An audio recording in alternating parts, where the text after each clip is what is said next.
Let me thank you once again for putting together this program. As I stand before you, I feel the weight of history on my shoulders. Without repeating what our elders came to do, Dr. Sebeyeboa has already taken us through the history. So if a 48-year-old man is carrying all of these on his shoulders, you can imagine what it is. But with you by my side, I fear no foe.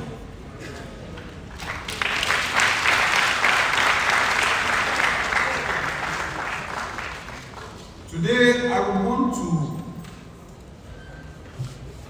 humbly request everyone in this room, and then I do not ask you to stand. I can't say so. But if all of you have the strength, please join me in being upstanding to thank my mom, Esther, Haba.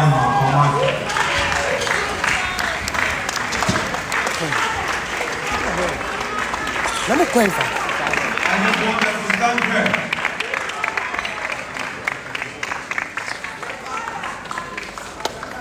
She's been there.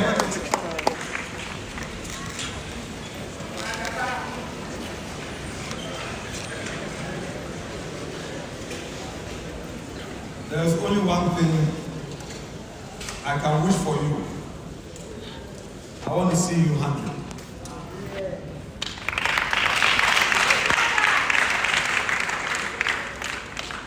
And I pray for strength to be able to honor you for all you've done before.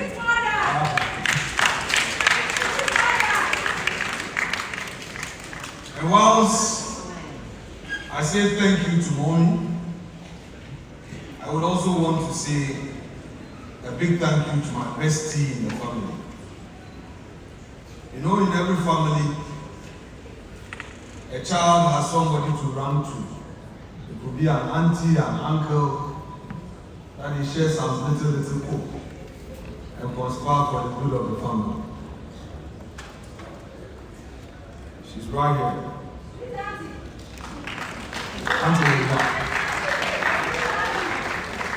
I want to acknowledge her and to say let's thank her for all the conspiracy. And the entire family, my uncles, my aunties, from Antoise, from Goumois, Tropon, from Queen Fafanje, and not the least, our king. A man cannot survive his role in society without the backing of his family. And that is fundamental. So I thank the entire family. And as Dr. Sebeyeboa once told me in Parliament, family is everything. He is right, and he will always be right. And let me thank particularly also two important personalities. And as I mentioned them in appreciation, it is symbolic for the entire party. They are the former chairman of the constituency, Chairman Ham, and the current chairman, Subika.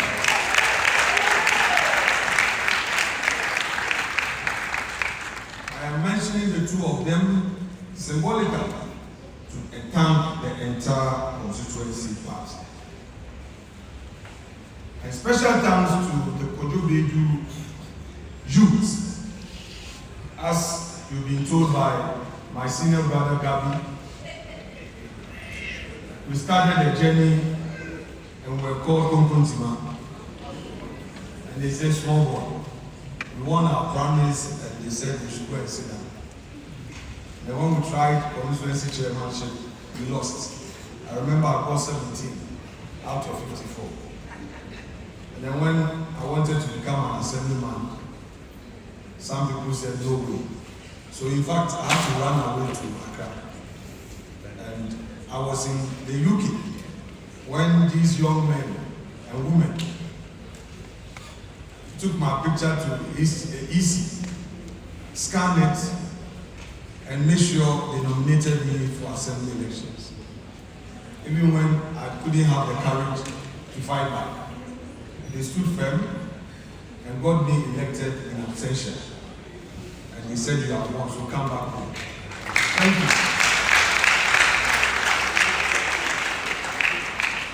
So could you build this out?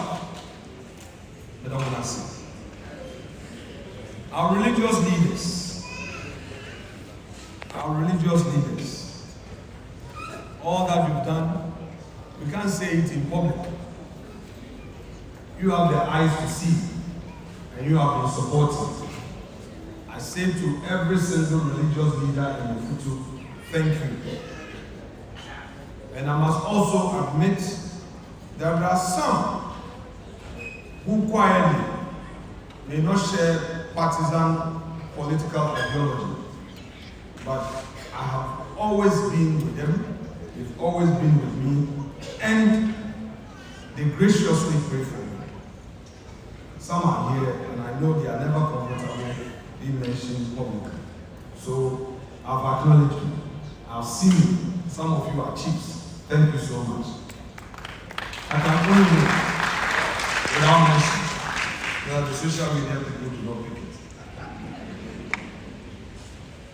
Traditional authorities who are here, let me thank you again for all you've done. And to our public servants, security services, health, education, you've been there for my leadership. Anytime we call upon you, you've been there to support, bring peace to Ifutu, ensure the health of our people is well taken care of. The last time I was at Municipal Health Hospital, that was a week ago, 2 a.m., Dr. Amposa was there.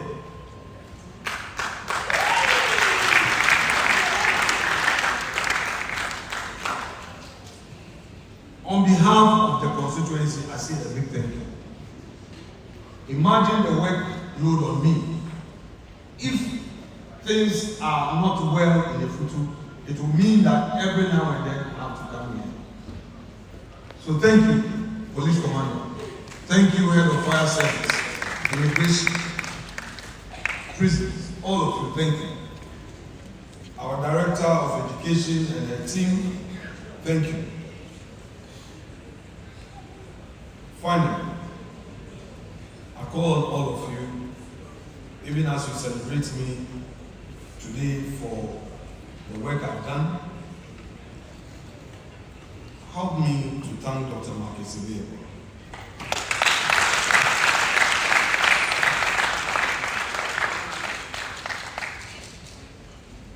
Doc, our path crossed in Parliament.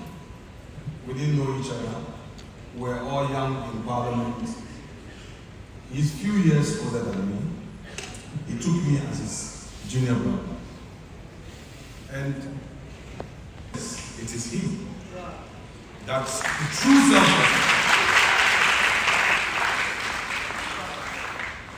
You know, this gentleman gave me my first speech in Parliament.